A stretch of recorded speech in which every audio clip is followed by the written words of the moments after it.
Hey everyone, welcome back. In this video, I'll be showing you guys how to fix the voice verification not working. First, make sure that you are uploading a valid government issued ID such as passport or driver license. Then ensure that the photo is clear, well lit and not blurry with all details visible.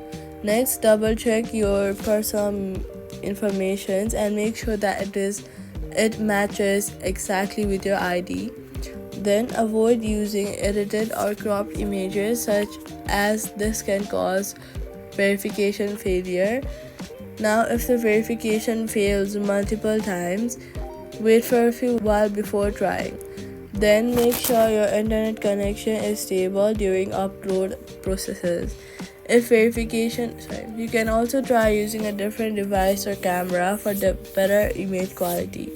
If issue continues, contact Wise support for manual verification.